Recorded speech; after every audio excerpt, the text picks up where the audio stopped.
After what feels like a lifetime, it is finally time to look at the most important character in Final Fantasy VII. The Calm Traveler. Alright, fine, we'll look at Cloud.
Cloud Strife, a lonely boy determined to become a hero, an embarrassed grunt who couldn't reach the heights he desired, a shell of a man carrying the legacy of a legendary soldier, a ruthless mercenary just doing his job, and a leader of a group destined to save the world. Cloud is all of these things and more, and his journey takes the player through all of his transformations. Cloud is an amazing main character because even though the player may not personally connect with him, the game allows the player to learn about his past at the same pace that Cloud himself does, in a way putting us in his shoes as he explores the truth. We receive some subtle clues in the form of Tifa's hesitance, but for the most part when Cloud comes to a revelation about himself, we too are learning it for the first time. Although we control Cloud for the majority of the game, he has a sense of mystery and complexity that leaves us wondering about his true motives and past experiences all the way up to the climax of his story. His personality, relationships, and strength are what drive the story forward, leaving the player with a feeling that they themselves are creating the story, and not just watching other characters create it in front of them.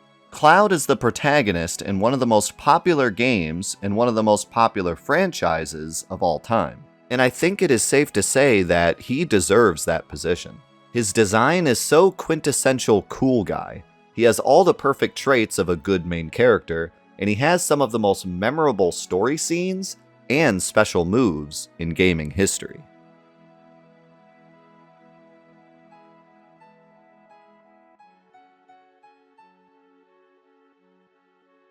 Cloud was born on August 11th, 1986. In Nibelheim to his mother Claudia, and to a father unknown to us who died shortly after. We have no information at all about Cloud's father, which was most likely a design decision, as it helps to emphasize Cloud's troubled childhood. As a kid, he struggles to make friends, and when he tells of his experiences later in life, he laments about how he acted around his peers. Although he harbored a lot of hatred for the other kids around him, he never hated Tifa, who also grew up in Nibelheim as Cloud's neighbor. One day, when Cloud was only 9, Tifa's mother passed, and in an act of denial, Tifa attempts to cross over the Nibelheim mountains, thinking that she could meet her mother on the other side. The other kids attempt to help her, but chicken out once she reaches the mountains. Cloud, however, perseveres, and follows Tifa all the way to the Nibelheim bridge, where she missteps and falls off of the cliff. Cloud attempts to catch her, but falls off as well. Cloud emerges unharmed, but Tifa is severely wounded, ending up in a coma for 7 days. Tifa's father blames Cloud for the incident, and Cloud blames himself for not being strong enough to save her. Cloud's young ideology makes a big shift here, and he decides that he wants to grow up to be a hero and never fail to protect somebody again. Around the same time, he learns about Sephiroth, the great hero of Soldier, and decides he will make a journey to Midgar to join Soldier and become a hero like him. In December of the year 2000, or written as Year Zero, Cloud, in an attempt to impress her, invites Tifa to the water tower in Nibelheim, where he tells her of his plans to go to Midgar, join Shinra, and become a soldier. Tifa surprisingly responds by asking Cloud to promise to save her if she ever finds herself in trouble, and says that she will look for his name in the newspapers. Emboldened by his new mission, Cloud leaves for Midgar in the spring of the following year. Unfortunately, Cloud never made it into soldier, instead being forced to enlist as a simple infantryman. His shame brought upon by failing his mission to get into soldier results in him losing communication with everybody in Nibelheim. In Before Crisis, Final Fantasy VII, Cloud is shown on one of his first missions, a mission to save Professor Rayleigh from the original Avalanche. One cool moment is when Cloud goes above and beyond his call of duty by jumping onto the train in pursuit even after his fellow infantrymen are easily dispatched by death magic. He also shows a much higher proficiency for swordsmanship than a typical infantryman. In Crisis Core Final Fantasy VII, Cloud meets Zack, a soldier first class who also has aspirations of being a true hero, and they bond over both being country boys from small towns. Cloud helps Zack attempt to capture Dr. Hollander, but is eventually defeated by Angeal. Cloud is then placed on a team led by Zack and Sephiroth to investigate monster attacks in Nibelheim. Although Cloud usually keeps his Shinra helmet off, he keeps it on while in Nibelheim to hide his identity from the townspeople and Tifa. Although he can't work past his shame to reunite with the people of Nibelheim, he does go to see his mother and tells her of his life in Shinra. Tifa is appointed by Sephiroth to be the group's tour guide, and perhaps due to knowing Cloud's past in Nibelheim, Sephiroth also appoints Cloud to protect Tifa once they reach the reactor, unbeknownst to Tifa, who thinks he is just a random infantryman.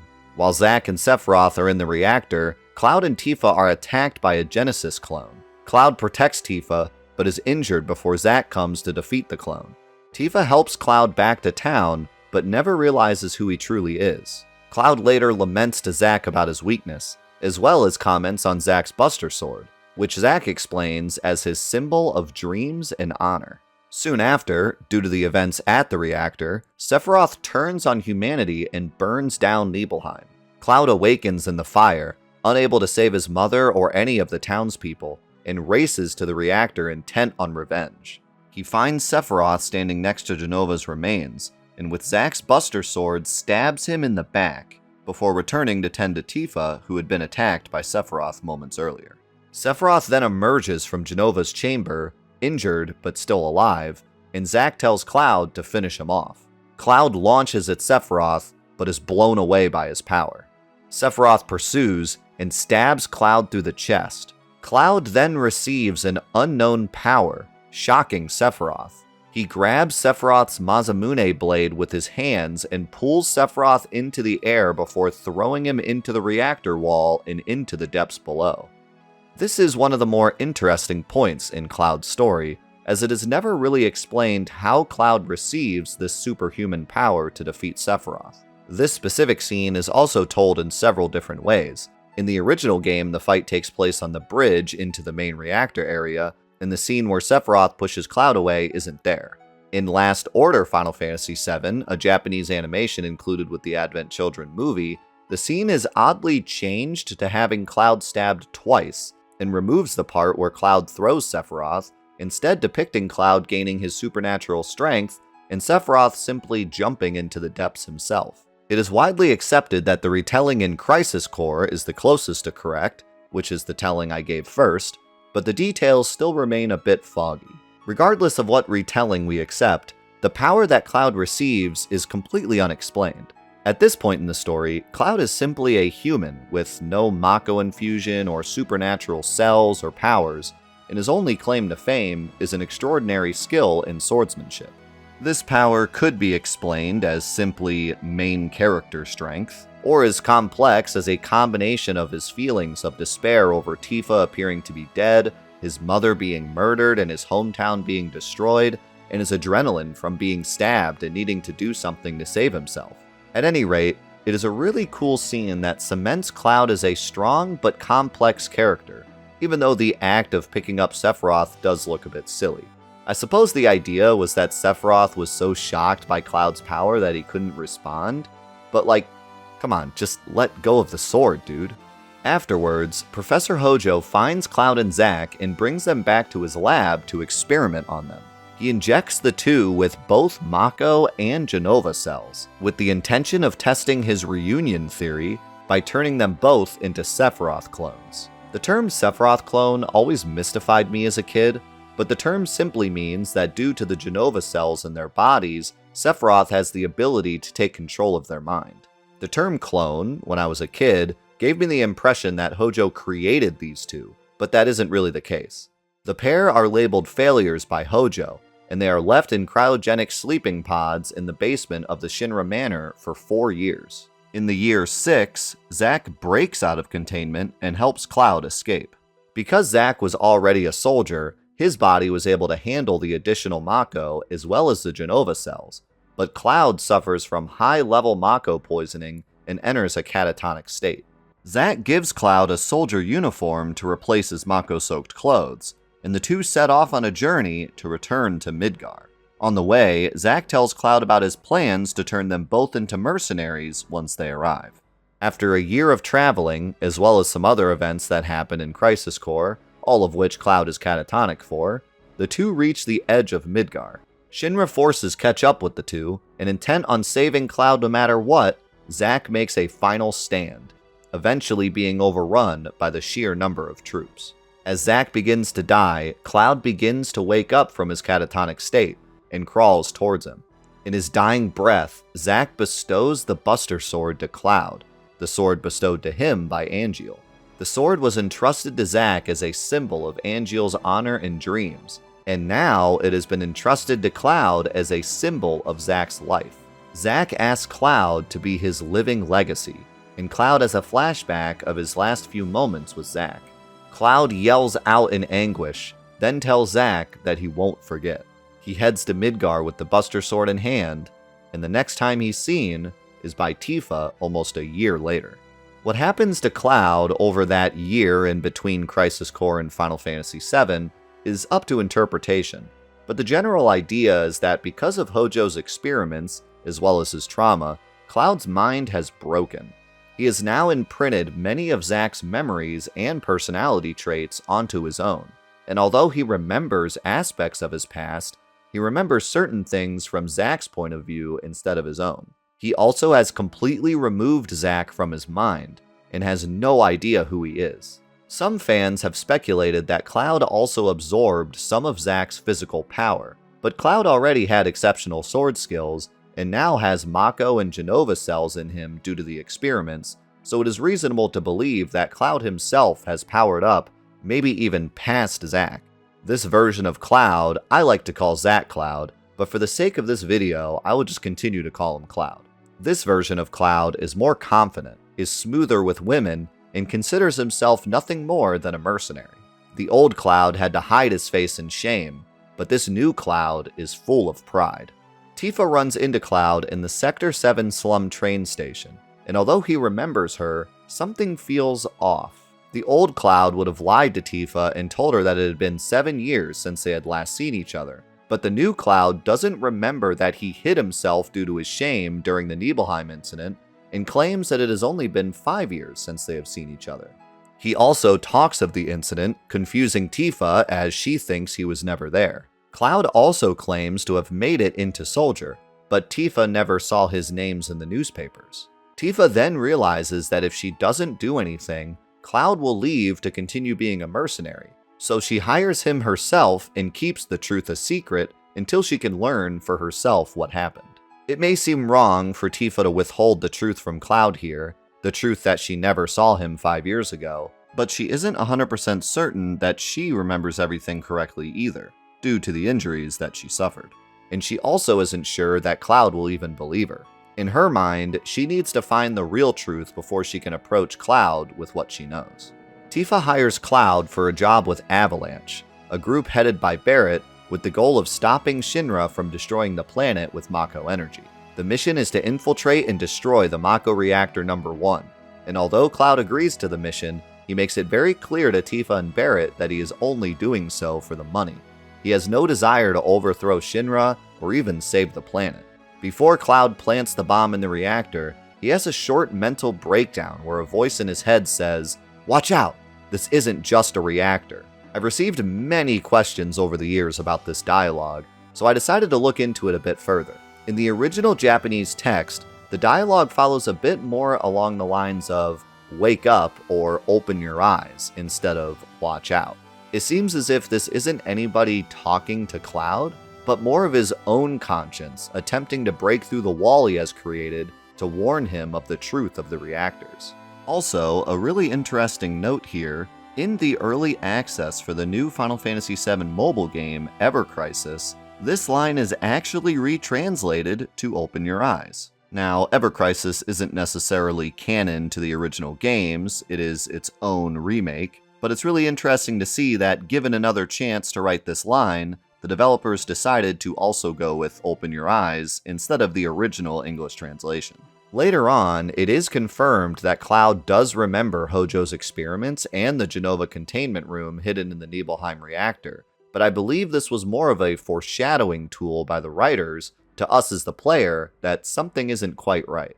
The mission goes as planned, other than the explosion being way bigger than expected, and the crew returns to their hideout in the Sector 7 slums. On his way back, Cloud runs into a flower girl, who he can be nice to or more serious to, depending on the player's preference. At the hideout, Tifa shows more concern over Cloud, but Cloud acts as if he doesn't really care much about what happens to Tifa. Cloud then has a fight with Barret, claiming to not care about Shinra, Soldier, or even the planet. When confronted by Tifa afterwards, Cloud and Tifa remember the time at the water tower, and although Cloud seems to remember the entire thing, he doesn't seem to have the same connection to Tifa that he once had. He does remember the promise he made though, and not wanting to break it, he agrees to go on another mission with Avalanche. The next mission begins, and Cloud is tasked with taking out the Mako Reactor number 5, this time with Tifa joining the crew. The mission is successful until President Shinra shows up, springing a trap on the party, resulting in Cloud falling off of the plate and landing in the Sector 5 slums church. This event is an exact mirror to a moment in Crisis Core where Zack falls through the floor and into the church in the same exact fashion. Before he wakes up, Cloud is spoken to by a foreign voice that seems to be Zack. It is unclear whether or not this is Zack directly communicating to Cloud from the livestream, or just Cloud's broken mind playing tricks on him. But it is confirmed in Advent Children that Zack does possess the ability to talk directly to Cloud. Cloud awakens to see Aerith, the flower girl that he ran into earlier. The player can choose if Cloud should be nice or cold to Aerith multiple times throughout the rest of the game, but in general, Cloud is talkative and protective of Aerith, something that may have not been true had he remembered his childhood loyalty to Tifa. It can also be inferred that Cloud has a certain love for Aerith in his heart due to Zack's influence on him, as Zack and Aerith fell in love during the events of Crisis Core. After seeing Aerith's hardships with the Turks, Cloud agrees to be her bodyguard, and takes her back to her home. Her mother, Elmira, asks Cloud to leave as she is afraid of the danger he may bring to Aerith, so he attempts to sneak out but is caught. I also wanted to mention that during the night, Cloud has a flashback of his mother, wishing him to find a girlfriend. He responds that he isn't interested, conveying to the player that Cloud has changed and isn't the man that he used to be. Cloud and Aerith have a talk in the playground, where Cloud misremembers himself as a first-class soldier, and Aerith talks of Zack but doesn't reveal his name. The two then see Tifa, which results in a trip to Wall Market to save her. During their quest to save Tifa, Cloud is forced to cross-dress to infiltrate Don Corneo's mansion. He can also enter the Honeybee Inn and end up in some questionable circumstances. Once in the mansion, he rescues Tifa, takes both girls back to Sector 7, and attempts to stop Shinra from destroying the Sector 7 plate. He and the crew fail, Aerith is captured, and the party narrowly escapes the destruction. During the madness, Sung reveals to the party that Aerith is the last living ancient, and Cloud wants to know more about what that means. After having another small breakdown, this one seeming to be the very first time Sephiroth himself is affecting Cloud, he returns to Elmira where he learns more about Aerith's past. The party decides to raid the Shinra HQ to finally put an end to their tyranny. Cloud, however, seems to really be committed to the cause specifically to save Aerith, either to stay true to his bodyguard role that he agreed to, or because of his newfound love for her that he doesn't truly understand yet, or maybe a bit of both. Whatever the case, the party successfully infiltrate the headquarters, and Cloud has another breakdown when he sees Jenova's headless body in containment. Soon after, the party is captured by the Turks, but after the headquarters is attacked by what seems like Sephiroth, Cloud finds that his cell door has been mysteriously opened by the intruder. The party escapes, finds the dead Shinra president, face off against Rufus, who Cloud fights on his own to buy the others time to escape, and leave the HQ in style with Shinra brand vehicles. Cloud steals a Hardy Daytona motorcycle for himself, a motorcycle that would later become a very memorable part of his character. The motorcycle's name is a reference to the American motorcycle company Harley-Davidson, as well as the Daytona International Speedway, but the motorcycle itself is based on the Yamaha VMAX motorcycle. As they leave Midgar, Cloud seems to have changed objective. Now that he knows that Sephiroth is alive, he embarks on a quest to find Sephiroth and settle the score he still has with him.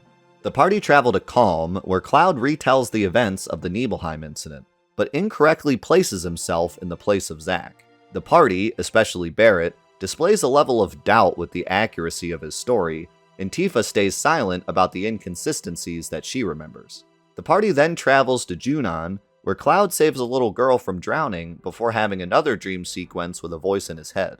This voice has never been revealed, but most fans agree that this voice is either Cloud's subconscious, similar to the first voice in the reactor, or Jenova and Sephiroth. The line, "Who are you?" followed by "You'll find out soon," seems to point towards Jenova and Sephiroth messing with Cloud's head, something that Sephiroth does a lot later, regardless of whether it really helps his cause. Another theory I've heard is that this voice is Zack, trying to reveal the truth to Cloud. When Cloud wakes up, he asks Tifa about where she was during his trip to Nibelheim, but Tifa avoids the question. Cloud then makes his way up to Junon, where he fits in as a Shinra soldier. The party successfully infiltrates the Junon ship, where they meet up with Sephiroth for the first time. Cloud attempts to confront him, but to no avail. The party get off of the ship, and Cloud says Barrett looks like a bear wearing a marshmallow. Yes, that is the canon response. The other response doesn't count because it's not funny. Then the party travels through Mount Coral to the Gold Saucer. During the events of the Coral prison, Cloud agrees to help Barrett find Dyne and clear his name. The group also meets Kate Sith during this time, who Cloud has a specific issue with, making it clear that he doesn't really trust him. The party then arrives in Cosmo Canyon, where the Elder Bugenhagen talks to the party about how the world works, and how Shinra and their Mako reactors are slowly destroying the planet, just as Barrett explained at the start of the game. This time, however, Cloud seems to be more connected to the cause, and seems very convicted by Aerith in her journey to find the Promised Land. He wants to do what he can to help Aerith in her quest, while also finishing what he started with Sephiroth. The party then arrives in Nibelheim, and things begin to get weird. The town isn't burnt down. In fact, it isn't damaged at all, and all of the townspeople don't recognize Tifa or Cloud. It is as if the entire story that Cloud told was a lie, and it not only casts even more doubt within the party as to the accuracy of Cloud's recollection, but even Cloud himself begins to doubt his own memories. The real culprit behind this fake town is that after the Nibelheim incident, Shinra paid to have the entire town rebuilt and placed Shinra-hired people to live there in order to cover up the entire disaster. Cloud can also encounter Sephiroth here, in the basement of the Shinra Manor, where he taunts Cloud about the reunion. Cloud and the party continue their journey across the continent, meeting Sid at Rocket Town and locating the Temple of the Ancients. Before they can enter, however, they have to talk Dio into giving them the Keystone, and after doing that, the ropeway connecting the Gold Saucer to North Coral breaks down, and the party is forced to spend the night inside the park. During the night, Cloud is asked out on a date by one of 4 different party members, based on a hidden value that can go up or down based on decisions that the player has made throughout the game. Aerith is the most common and easiest date to achieve, and holds the most weight in terms of Cloud's story. On this date, Aerith reveals that her old boyfriend looked exactly like Cloud, and says that she sees a lot of him in Cloud. She then says that she is still looking for the real Cloud and still wants to meet him. This perplexes Cloud, showing that he is still fully lost in his new persona and not ready to begin unpacking his past. The other 3 dates are less eventful, but perhaps more entertaining.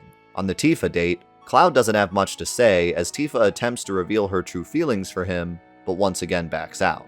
On the Yuffie date, Cloud says almost nothing at all as Yuffie kisses him on the cheek, then berates him for being silent.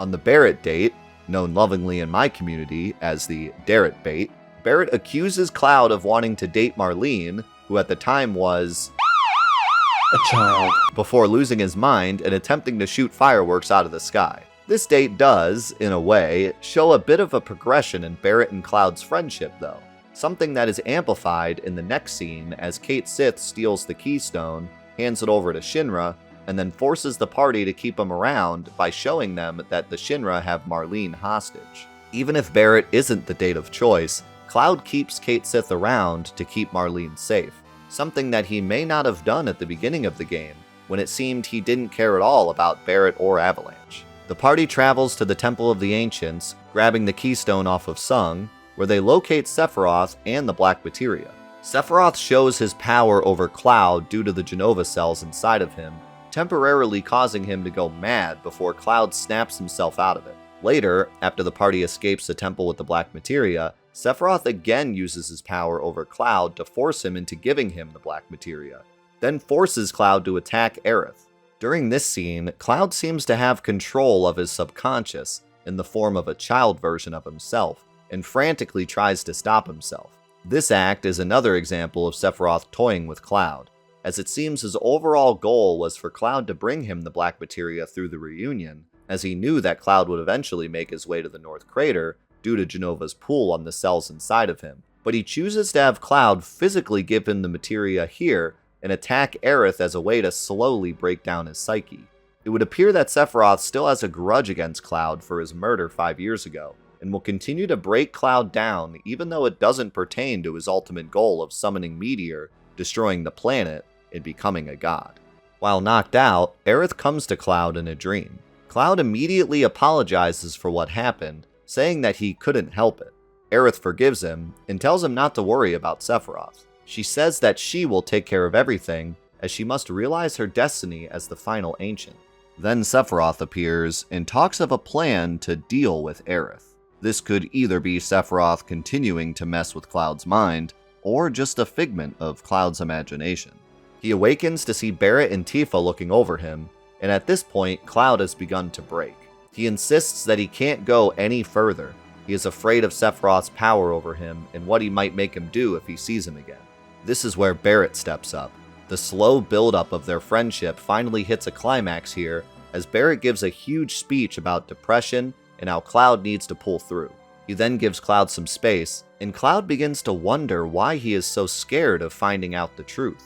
It seems at this point he realizes that something isn't right.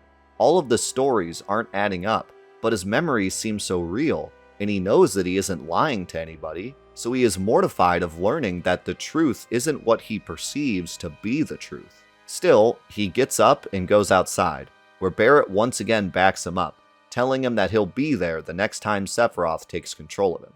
With that, Cloud gains the courage to continue on, to find the truth, to defeat Sephiroth, and to rescue Aerith. The party follows the clue left to Cloud in his dream and arrives in the City of the Ancients. In the middle of the night, Cloud feels that Aerith and Sephiroth are close, so he takes the crew and ventures deep into the city. They find an underground complex where Aerith is praying at an altar. Cloud reaches her alone, but is once again controlled by Sephiroth. He pulls out the Buster Sword, slowly approaching Aerith and nearly strikes her before the party yells at him, awakening him back into reality. As he backs up, he sees Sephiroth dropping from above, Masamune in hand. He lands behind Aerith and impales her. Her lifeless body falls and Cloud catches her. Sephiroth again taunts Cloud, telling him that Aerith will return to the planet, a planet that he will soon be uniting with. Cloud interrupts him, launching into a speech about Aerith and how his feelings matter. Sephiroth responds that Cloud doesn't need to pretend he has feelings, because in the end, he is just a puppet. After a fight with the Genova boss, the party laments over Aerith's dead body. Each party member reacts differently, But I'd like to point out Barrett's reaction, who first looks at Aerith, then walks over to console Cloud before he leaves. Cloud then picks up Aerith and places her body in the lake just outside of the complex. In the morning, Cloud gathers the party and gives one of my favorite speeches in the game. Everyone, listen to me. I'm Cloud, ex-soldier, born in Nibelheim. I came to settle up with Sephiroth. I came here by my own free will. Or so I thought. However, to tell the truth, I'm afraid of myself. There is a part of me that I don't understand. That part that made me give the black materia to Sephiroth. If you hadn't stopped me, Aerith might have been... There's something inside of me. A person who is not really me. That's why I should quit this journey before I do something terrible. But I am going. He destroyed my hometown 5 years ago, killed Aerith. It is now trying to destroy the planet. I'll never forgive Sephiroth. I must go on. At the beginning of the game, Cloud has no conviction. He doesn't care about what he's doing, he just knows he needs to make money to live. After the temple, he doesn't know if he wants to go on in fear of what he might find out about himself, and what he might do to other people. But in this moment, Cloud has finally gone all in. Whatever happens, he is going to confront Sephiroth and his inner demons. No matter the cost, he is going to see his journey through to the end. Before we move on, a quick side note. Aerith's death, as talked about in my Aerith in-depth video, was one of the most impactful death scenes in all of video game media. Because of this, many hoaxes and theories about the death scene made their rounds about the internet for many years after the game's release, and even still today. One of the most popular theories over the years has been the theory that Cloud actually killed Aerith by drowning her in the lake. This has always been a really silly theory, but I figured what better time to talk about it than now. The theory holds no weight at all in terms of the story of Final Fantasy VII. Aerith's death completely revolves around her status as an ancient, and Sephiroth killing her is vital to his story, Aerith's story, and the general themes of the game. However, when taking the scenes at face value, the lack of detail the animators put into the scenes, due to time constraints and the general lack of animation quality at the time, the theory has some pretty funny implications. The big thing, however, that everybody likes to point to when it comes to this theory is the fact that dead bodies float. So if Cloud had placed Aerith in the lake and she sank, that means she must have still been alive, and Cloud had actually just killed her by letting her sink to the bottom of the lake. Funnily enough, this big smoking gun that has always led to this theory making the rounds to forum boards across the internet in the first place isn't actually true at all. Dead bodies actually sink when they first enter a body of water. It can be a bit more complicated if the water is extremely salty, like the famous Dead Sea in Southwest Asia, but other than that, dead bodies will sink at first. When the body begins to decompose, gases are produced, and in 2 to 3 days after the body is sunk, it will then begin to float to the surface. Since we can assume it didn't take Cloud 2 days to walk Aerith to the lake, we can infer that Aerith would have indeed sunk, alive or dead. There are some other cool theories about where Sephiroth stabbed Aerith, and how it could have been a part of the spine that would have left Aerith paralyzed but not dead, but these are all up in the air since obviously the animators could only do so much with what they had. It's definitely interesting stuff to throw around for fun, but the canon of the game is obviously linked to her dying specifically to Sephiroth. The party continues and eventually arrives at the North Crater, the location of the reunion. The party finds Sephiroth and have one final showdown with the Jenova boss, before coming to the realization that the Sephiroth they have been chasing this entire time wasn't really him. It was Jenova formed into the likeness of Sephiroth, but still controlled by the true Sephiroth hidden deep within the crater. Tifa tells Cloud to give the black materia to one of the other party members for safekeeping, and Cloud picks either Red 13 or Barrett. Sephiroth then reveals himself to Cloud and Tifa and transports them to an illusion of Nibelheim. The reunion theory, as explained by Hojo, surmises that all pieces of Jenova will eventually accumulate. As mentioned before, Sephiroth already knew this would happen, and has been stringing along the party the entire time, although it can be hypothesized that Cloud showed up not due to the theory, but rather his own desires of revenge. Sephiroth has the power to control all of the other clones, but he doesn't seem to have complete control over Cloud. At least, not yet. To fully take control of Cloud's body, he must first completely break his mind, so he creates this illusion of Nibelheim to finally push Cloud over the edge.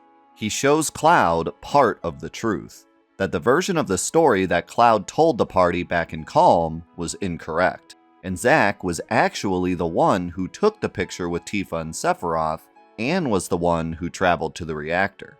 He could tell Cloud the truth about his whereabouts during all of this, but instead he lies, and tells Cloud that he is simply an experiment created by Hojo, with false memories and no heart.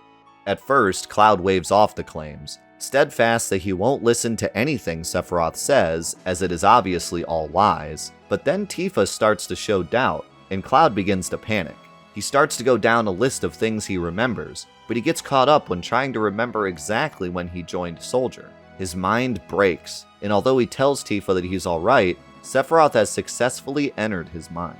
In the next scene, Cloud is speaking unlike himself. He approaches the party member that he gave the black materia to, and asks for it back. He then begins to apologize to the party, and tells Tifa that he hopes one day she meets the real Cloud.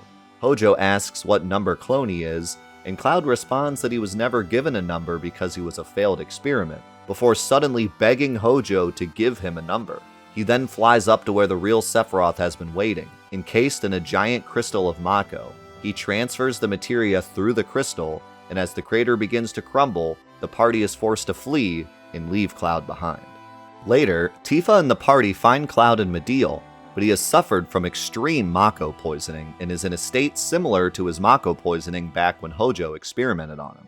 It seems that just like how the soldiers learned to cope with the Mako over time, Cloud has developed a bit of immunity to the Mako poisoning, as he is in a better state than he was before with Zack, able to at least talk and move around, although he is still completely incoherent, mumbling things about numbers, mirror fragments, and, Xenogears?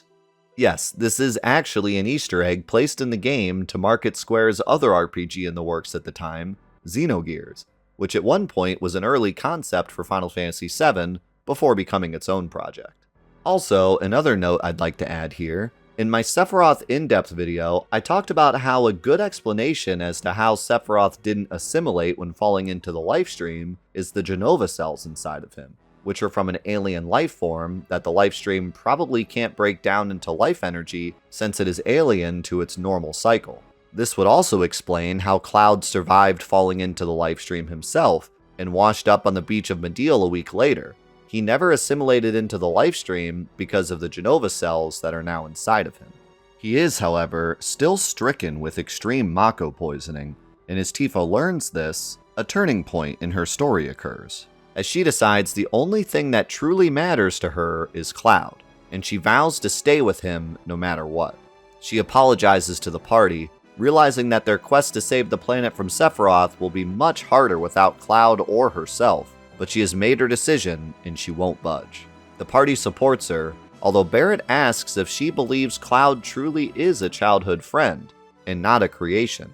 Tifa seems to doubt it for just a second, before saying that she is sure that Cloud is real. The party comes back later, and during their visit, the lifestream erupts from the planet, causing an earthquake. At the same time, Ultimate Weapon attacks the town, and the party fights it off.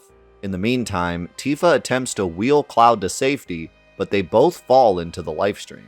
What happens next is a bit mysterious in the original game, but in a novel written later entitled The Maiden Who Travels the Planet, which is part of the Final Fantasy VII Ultimania Omega, it is explained that Aerith uses her powers over the lifestream to place Tifa close enough to Cloud's heart to sift through his memories and connect him to his true self, as well as protects both of them from Mako poisoning. Inside of Cloud's subconscious, Tifa methodically takes each of Cloud's memories and compares them to her own, no longer leaving any details out and being completely honest about everything. The two first visit the beginning of the Nibelheim story, where Tifa finally reveals to Cloud that she never saw him there 5 years ago. They then move to the water tower memory, but it isn't enough to prove that Cloud is himself. She then asks him to dig up a deep personal memory, something that has to do with her, but something that she couldn't have told him after Sephiroth claimed he was created. Cloud then tells her the story about the day her mom died, and how he was too slow to catch her from falling off of the bridge. He tells her that at that moment, he wanted to become stronger in order to protect his loved ones and get Tifa to notice him. He explains that this feeling is why he left Nibelheim to become a soldier, and Tifa exclaims that this memory must be a real one, as that memory couldn't have been created from her past since she knew none of this prior to now. Something still didn't make sense though, the Nibelheim incident, and how Cloud remembered being there but Tifa never saw him. They go back to the Nibelheim memory one final time, and it is there that the climax of Cloud's story unfolds. As they comb through the memories, Cloud begins to realize that he had placed himself in the role of Zack, due to his shame of never making it into soldier. He remembers that he was there, but he was the infantryman the entire time. At this revelation, Tifa also realizes that Cloud had fulfilled his promise to her all along, protecting her outside of the reactor, as well as being there when she was stabbed by Sephiroth. The pieces of Cloud and his subconscious merge together, revealing the true Cloud, who greets Tifa before convulsing over all of the voices in the livestream. The two return to the surface, unharmed and fully put together. Later, the group comes together in the Highwind and Cloud gives a speech. He first apologizes, then he explains that he never made it into soldier. He says he made up the stories he told, although I feel that is a bit harsh on himself since he didn't know he was lying at the time. Even Barrett comments that it seems like more than just an illusion. He says that somebody in soldier isn't just exposed to Mako energy, they are injected with Genova cells. I believe this line is a bit of a mistranslation. It seems that he wanted to say that some members of soldier are injected with Genova cells, as the vast majority of Shinra soldiers are just showered in Mako. He admits that a combination of his own weakness, the Genova cells, and Sephiroth's power is what created his false identity. He says that he is the master of his own illusionary world, but he can't remain trapped in it anymore. He is going to live his life without pretending. Kate Sith then asks Cloud what he is going to do, and Cloud responds that it is his fault that Meteor was summoned, so it is his responsibility to stop it. He quotes Barrett saying, "There ain't no getting off of this train." There's a great moment of character development here, looking back to the scene in the elevator, where Barrett goes on and on about saving the planet while Cloud ignores him, to this moment where Barrett asks if he is going to keep fighting to save the planet, and Cloud responds with one of Barrett's own quotes. The party leaves, and there is this incredible moment where Cloud, after laughing along with his friends, turns around and gives a long, exaggerated stretch, seemingly brushing away all of the past and truly accepting himself for what he is. He nods to himself, confident and ready for the journey that lies ahead, no longer doubting who he is, his future, or his past. He is now Cloud, the man from Nibelheim, the man who defeated his inner demons, and the man who will defeat Sephiroth. There's one really cool moment that I would like to point out here. Directly after this scene, Cloud can talk to Yuffie outside of the operations room, who wants to be left alone due to her air sickness. Cloud shows an extraordinary amount of compassion here, telling Yuffie that he has also gotten motion sick before, and giving her tips on how to prevent it. This may seem like a throwaway conversation, but it is actually a direct follow-up to a sequence earlier in the game on the cargo ship, where if the player has Yuffie recruited already, Cloud can have a conversation with her where she is also suffering from motion sickness. In this interaction, the player has the option to give Yuffie a tranquilizer, which gives her a pretty big boost for being Cloud's date at the Gold Saucer later.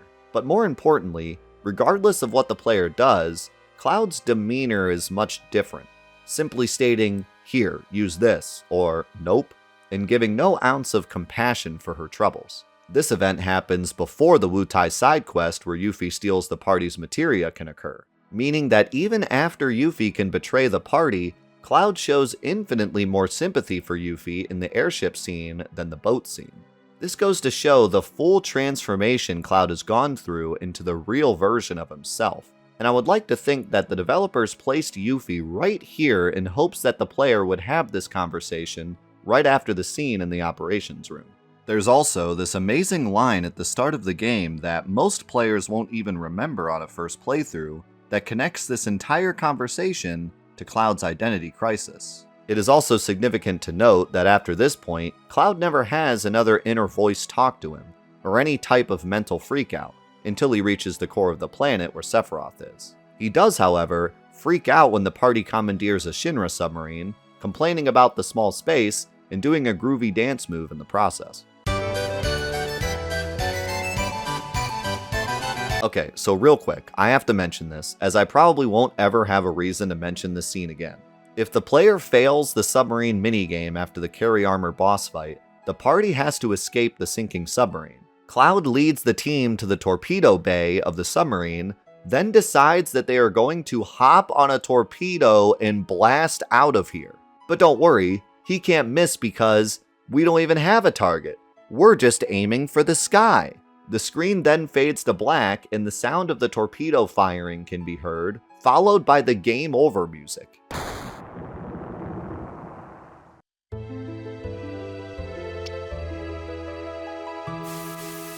Then we see Cloud on the beach being revived by the old man who taught him CPR earlier and Mr. Dolphin. Final Fantasy VII has plenty of funny comedy relief scenes. In fact, it is a big part of how the narrative is told. But this scene is so wacky and out of place that I just had to mention it. Also, Cloud gets the award for the most unsubtle hint ever given in a video game. After the submarine shenanigans, the party then continues on their quest and eventually launches off into space in Cid's rocket. When the party returns from space, Cloud remarks that he has been thinking about the planet and how big it is. He says that no matter where he goes and what he does, he can't change a thing, hinting at the fact that his true objective is still Sephiroth, and he doesn't really know what he can do to save the planet itself.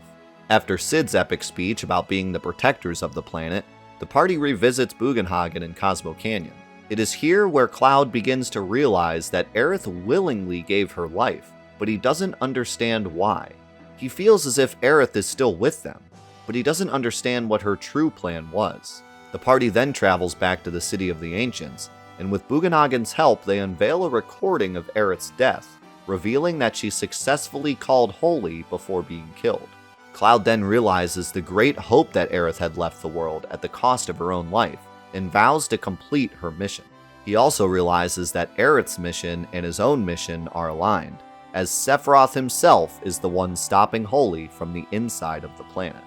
After Diamond Weapon is defeated and the Shinra destroy Sephiroth's barrier over the North Crater, the team parachutes into Midgar and confronts Hojo. Hojo reveals to Cloud that he is Sephiroth's father, and Cloud realizes that Hojo is the true driving force behind everything. Cloud even says, "I can't believe you're the one who did this, illusionary crime against Sephiroth." In a way, I think Cloud relates to Sephiroth here, and realizes that his fall from grace was the result of years of misinformation and deception from Hojo. Now, I don't think he forgives Sephiroth in any way here, but I believe he has an ounce of pity towards him, due to his own past with Hojo. The party kills Hojo, and Cloud has nothing but silence to offer him. 7 days before the fall of Meteor, the party meets up in the Highwind, ready to embark on their final quest to stop Sephiroth. However, Cloud tells everybody in the team to get off the ship and go find their own reasons for fighting. He says if they don't find a reason and don't return, he won't hold it against them. Cloud's speech here shows that he now truly understands what the party needs to defeat Sephiroth. They can't just go because the planet is going to die if they don't. They need a strong personal reason to fight, an extra emotional weight that will drive them to fight with all of their strength. For him, he wants to settle his feud with Sephiroth, and saving the planet just happens to go along with that. Everybody leaves, but Tifa stays. She says that she is alone and has nowhere else to go anyways, alluding that Cloud himself is what she is truly fighting for. The two leave the Highwind and spend the night together underneath the stars. If the player was particularly mean to Tifa throughout their playthrough, a scene will play out where Cloud is focused on the task at hand and doesn't really engage with Tifa too much. Otherwise, and much more commonly, Cloud tells Tifa that he learned to believe in himself thanks to her, and that there are many things he would like to tell her, but he can't find the words. They then fall asleep together, and spend one more moment together when they wake up. In the Final Fantasy VII 10th Anniversary Ultimania, it is revealed that this scene was at one point going to be much more suggestive, with the two exiting out of the Chocobo stables and Tifa looking around to make sure nobody noticed them. This version of the scene was eventually cut for being too extreme, and they may have had worries that the ESRB was going to give the game an M rating had they left it in. After the scene together, the two return to the Highwind, and to their surprise, all of the party members have returned, ready for action. With Cloud as their leader, the party delve into the depths of the North Crater for the final battle with Sephiroth. After 7 days of exploring, the party find and defeat a final form of Jenova, then enter the center of the planet where Sephiroth is keeping Holy contained. The party falters at the mighty power of Sephiroth's new godlike form, but Cloud leads them with one final motivating speech, and together, they defeat Sephiroth. After the battle, Cloud tells the party that they've done all they can do. They should leave their worries behind and go home proud, no matter what happens. As they turn to leave, Cloud clutches his head in pain and tells Tifa that Sephiroth is still alive. Cloud is then shown traveling down a long tunnel and meeting the true Sephiroth on the other side, having one final battle with him, killing him, and watching his body dissolve into the lifestream. He then has a vision of a hand reaching for him, before snapping back to his body and escaping the crumbling crater with the help of Tifa.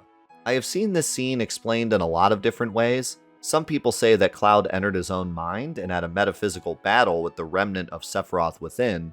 Others say that Cloud entered the lifestream a final time with the help of Aerith and attempted to eradicate Sephiroth's body from it. And some say that this entire scene is just a representation of Cloud finally releasing himself from Sephiroth's grasp. I think that the best way to go about this scene is to just let the player interpret it in their own way. Either way, Sephiroth doesn't really die here, and Sephiroth re-enters Cloud's mind through the lifestream after this, so the exact details of this scene aren't really important. It is more of a closing to Cloud's original story, a finale to the most important rivalry in the game. We started with a Cloud who was broken, had no idea who he was, and had no hope of finding answers, and we ended with the true Cloud, one who knew exactly who he is, and has taken it upon himself to finish his story and rid the planet of the monster plaguing his past. After the party escapes, they watch as the power of Aerith and the lifestream push back Meteor and save the planet. After the events of the original Final Fantasy VII, it is explained in the novel On the Way to a Smile, episode Tifa, that Cloud and Tifa built a new life together in a town called Edge, on the outskirts of Midgar. Cloud starts a new delivery business to help civilians deliver packages amidst the monsters that are still around, called the Strife Delivery Service, and Tifa houses herself, Cloud, and Marlene in a new Seventh Heaven bar. During a visit to Aerith's church, Cloud meets a boy named Denzel, who was lost and stole Cloud's cell phone in an attempt to call his parents who had died in the Sector 7 plate collapse. Cloud decides to take Denzel home to the bar to live with him, Tifa, and Marlene, even though the boy is afflicted with the geostigma virus. His life with Tifa is described as being a happy one, but he soon falls into a depression, which he describes to Tifa as guilt for the deaths of Aerith and Zack. He begins to distance himself, and eventually moves out of the bar entirely and into Aerith's church. In Year 9, during the events of Final Fantasy VII Advent Children, Cloud has left Midgar entirely to look for a cure for geostigma. He receives a call from Tifa about a job from Reno, and on the way to meet him, he fights the 3 remnants of Sephiroth, Kadaj, Laz, and Yazoo. He meets up with Reno and learns that Rufus is still alive. Rufus, Reno, and Rude plan on rebuilding the planet, but when Reno remarks that they will also be rebuilding Shinra, Cloud rejects the request for help and leaves. Cloud returns to the church but finds Tifa there, knocked out on the flower bed. He realizes that Marlene has been kidnapped and his materia stash has been stolen, but before he can do anything, he suffers an attack from his own geostigma and passes out. Reno and Rude find the two and bring them back to Tifa's bar.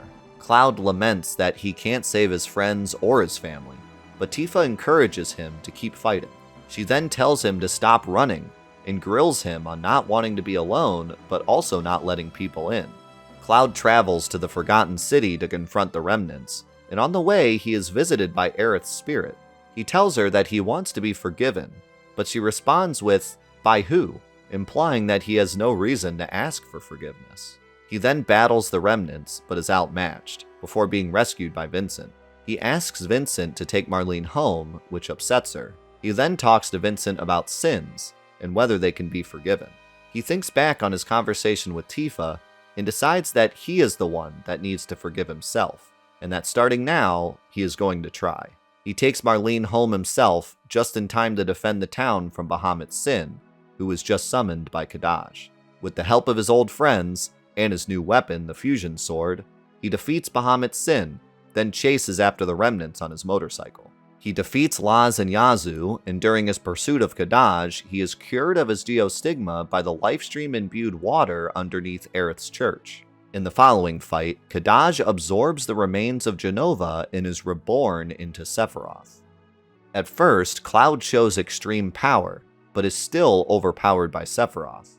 Sephiroth asks him what he cherishes most, but just then, Cloud is visited by the spirit of Zack, who motivates him to continue fighting. Zack asks him if he remembers what he told him, and Cloud repeats that he is his living legacy.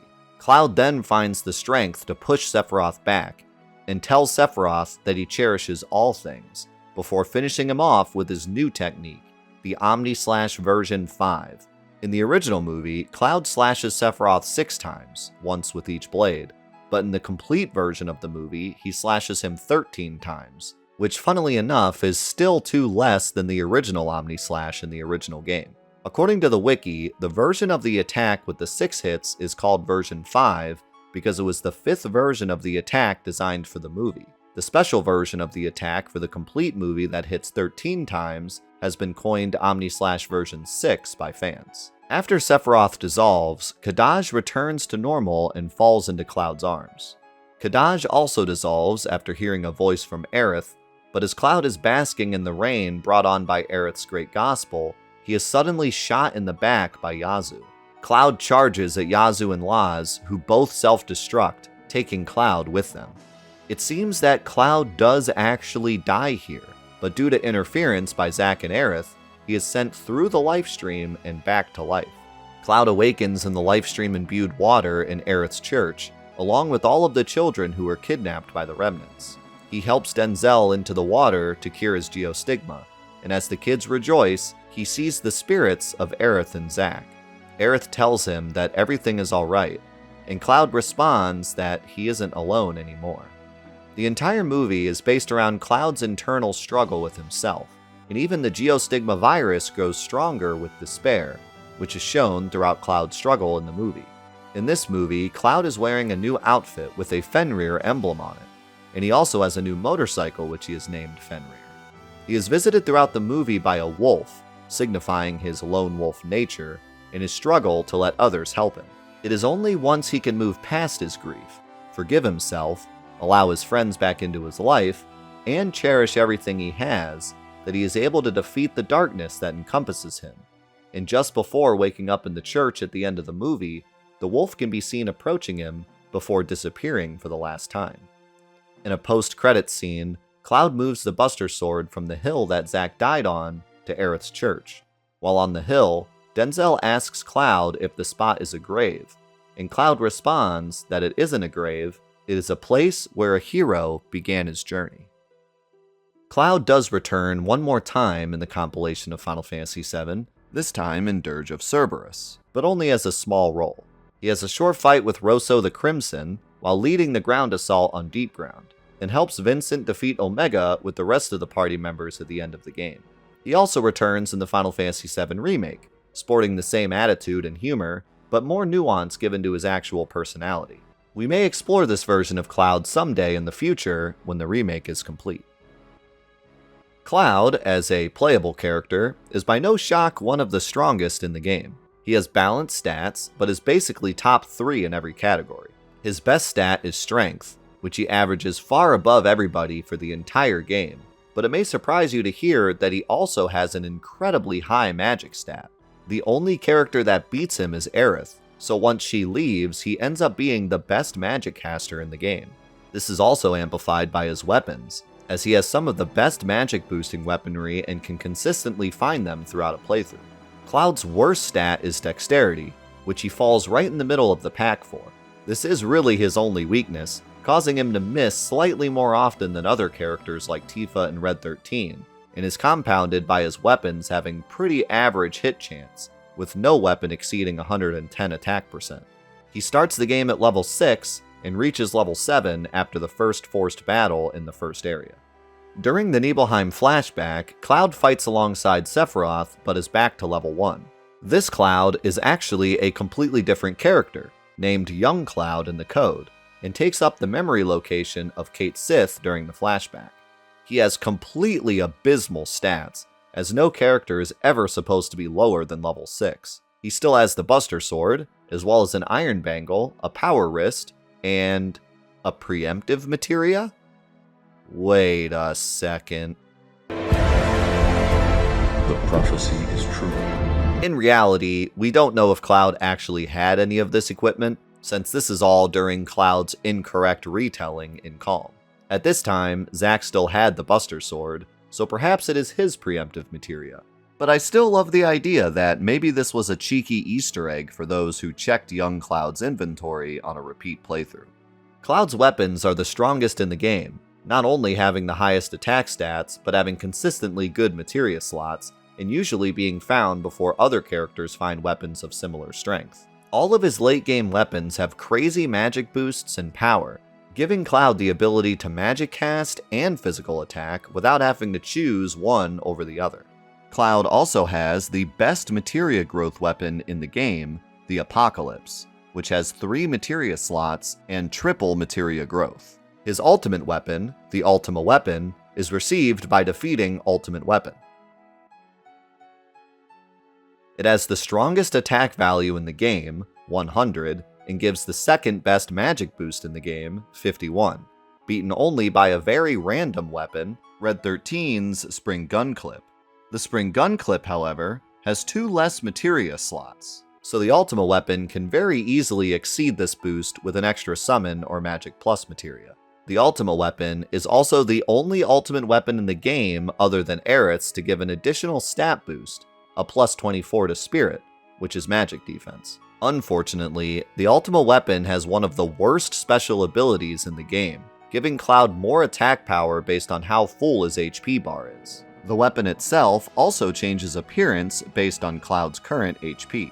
Because of how the formula works, if Cloud is at full HP, he will do 3 times damage, but if he is below 1/3 of his HP, he will start doing less than normal damage. This boost is bad for a number of reasons.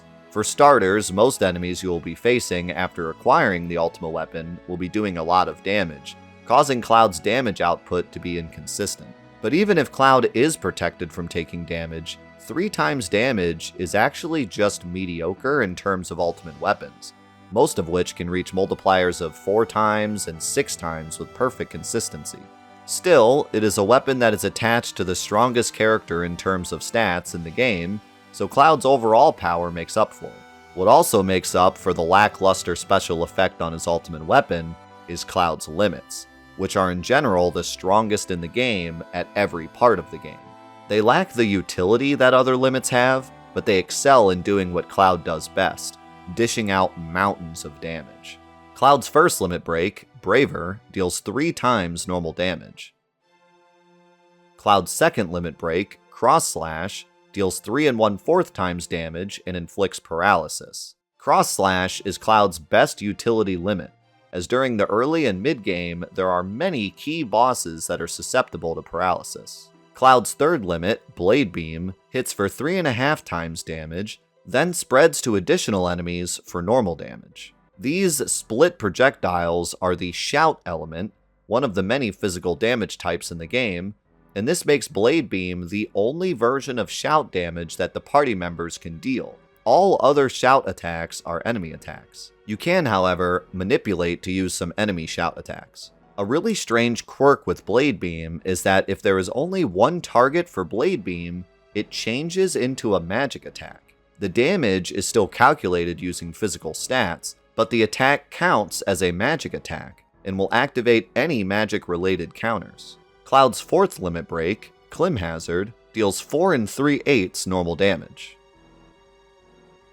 Cloud's fifth limit break, Meteor Rain, hits random targets 6 times for 1 5/8 damage each. Meteor Rain can be a bit inconsistent versus multiple targets, but against a single target, it deals a whopping 9 3/4 times damage, making it a better choice than Red 13 and Yuffie's ultimate limit breaks if there is only one target. Cloud's sixth limit break is Finishing Touch, which deals 3 1/8 times damage to all enemies and automatically kills any enemy that isn't immune to death. Cloud's ultimate limit break, Omni Slash, hits random targets 15 times for automatic critical hits at 3/4 times normal damage, before the auto crits double the damage on top of that. The automatic critical modifier that Omni Slash has puts it far above every limit in the game in terms of damage, until characters are high enough level and have a high enough luck stat to crit fairly often. If every character is hitting criticals out of their mind, Omni Slash falls just below High Wind and Catastrophe in terms of damage, and if every character is hitting for max damage anyways, it falls just behind High Wind and Anger Max, which both hit 18 times, and ties with Yuffie's Doom of the Living, which also hits 15 times. But in almost every other instance other than those, Omni Slash is the king of the limit breaks, and no other limit break even comes close. It is also worthy to note that Omni Slash is given to the player automatically during Cloud's final battle with Sephiroth, making it much more memorable to players that only played through the game once and perhaps didn't find the hidden ultimate limit break manuals. The Omni Slash limit break manual is found in the battle arena at the Gold Saucer. It first appears after the party receives the Tiny Bronco for 51,200 battle points, but once the party receives the High Wind, the price is reduced to 32,000 battle points.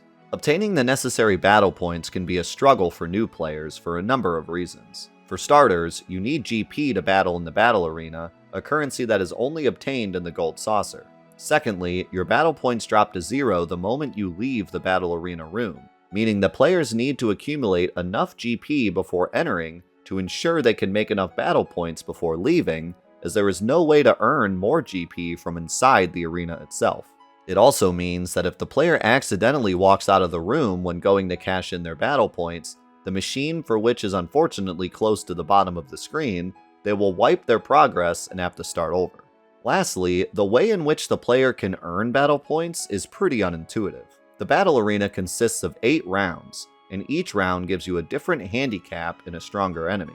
Worse handicaps net more points, but stringing a ton of bad handicaps together isn't just going to get you killed, it's actually not going to help earn as many points as it would seem to. Here is a table of the point values you get for each handicap.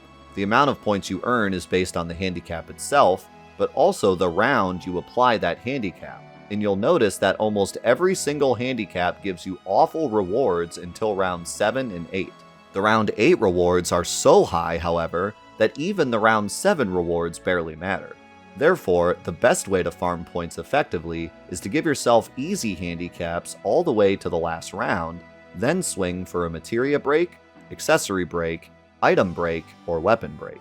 Doing this will return 8 to 10 times more points than a run that has all hard handicaps throughout the entire run and then shoots for an easy handicap on the final round.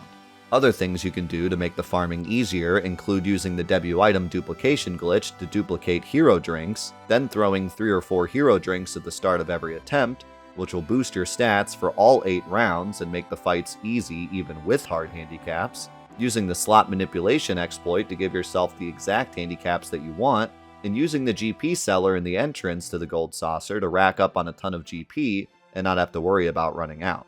Also, keep elixirs at the top of your inventory in case you get a ghost ship on round 8.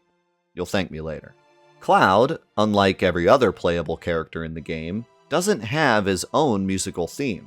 This is very unorthodox for the series, but perhaps there is a reason for this. At the climax of Cloud's story, when he has his final revelation about his past, this specific section of the main theme of Final Fantasy VII plays.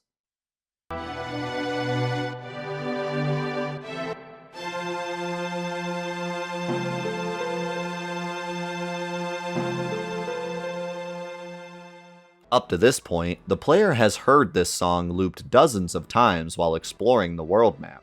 So why would the great Uematsu choose to use it for such a vital part of the story? Well, maybe, as the player, we are meant to hear this song in a different way this time, with a new perspective, just as Cloud now looks at his memories from a different perspective. Cloud, in this moment, has transformed from his old, broken self back to his original, complete form. Maybe, in the same way, the main theme of Final Fantasy VII has also changed into its true form, Cloud's theme.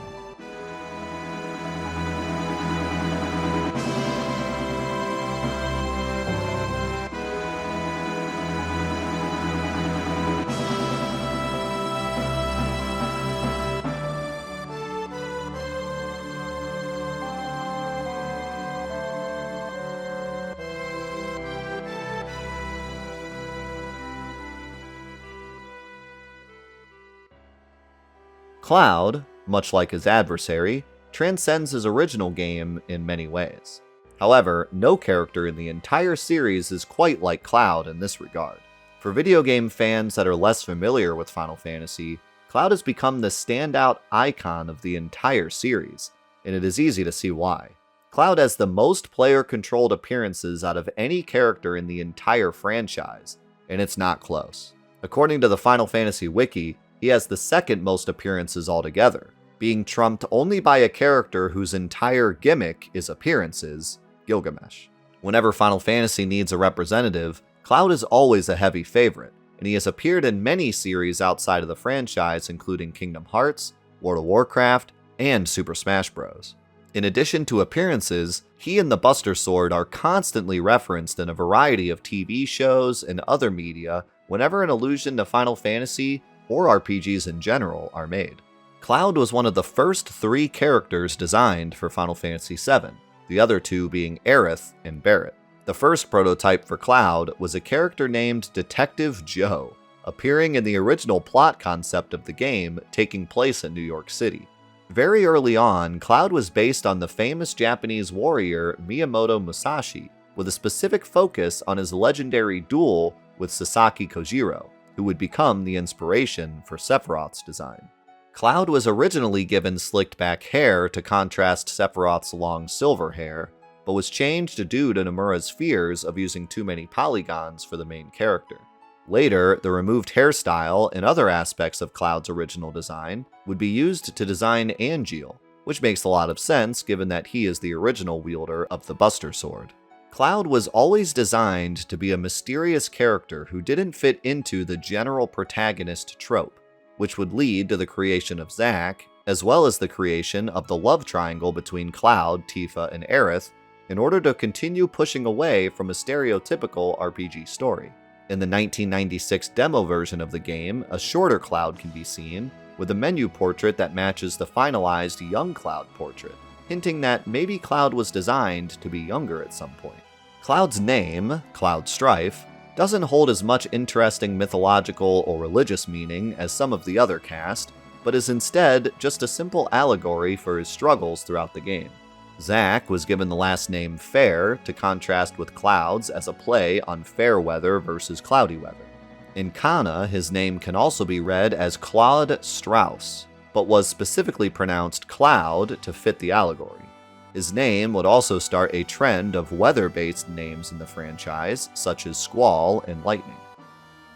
In 2020, the All Final Fantasy Big Vote was held in Japan by the broadcasting company NHK to celebrate Final Fantasy's impact on the gaming industry. Some of the votes held were Best Song, in which Xanarkand from Final Fantasy X won, and Best Game, in which Final Fantasy X also won, with Final Fantasy VII coming in second. There was also a Best Character vote, and I want you to guess right now where you think Cloud landed on this list. Top 25? Top 10? Top 5? I'll give you a second. First place. That's right. Even though Final Fantasy X took Best Song and Best Game, Cloud still took Best Character in the entire series.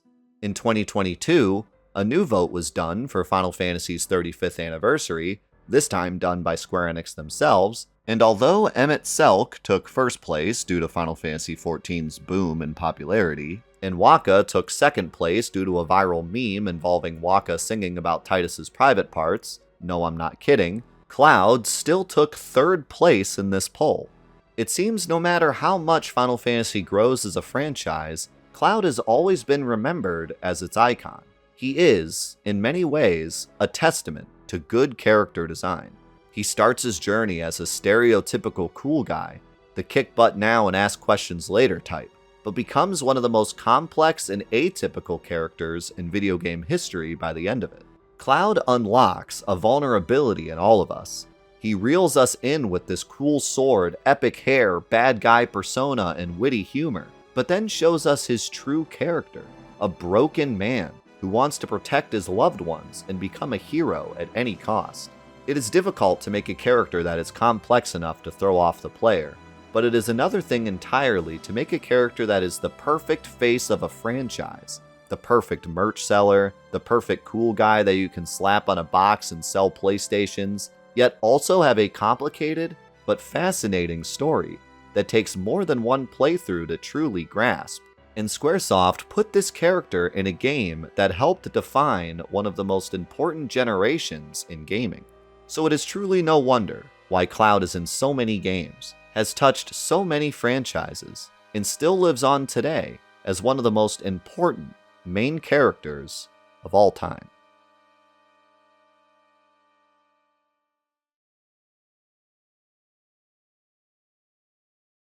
This is it. The end of the biggest in-depth look so far, and one of my biggest projects ever. And I just want to give a really heartfelt thank you to everyone who's watched in-depth, shared in-depth, or supported it in any way over these last years.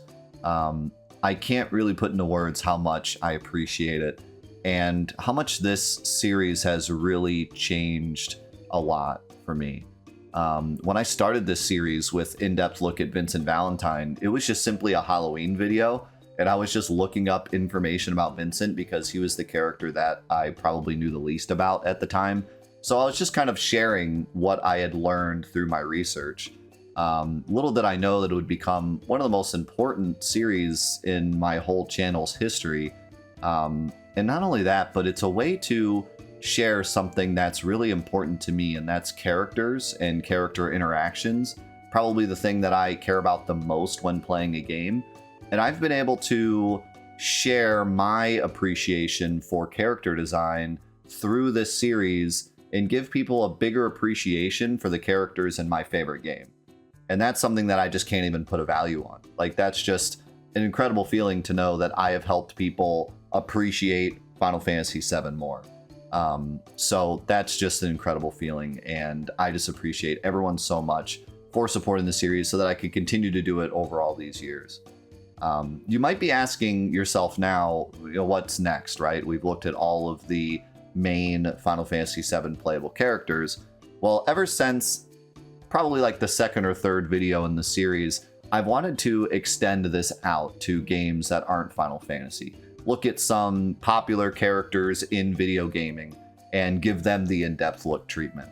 And if you watch the in-depth look at Sephiroth, you would know that we did a vote on that video to see which character outside the Final Fantasy series I should look at next, which character in the Final Fantasy series but not in Final Fantasy VII I should look at next, and then what not playable character in Final Fantasy VII should I look at next.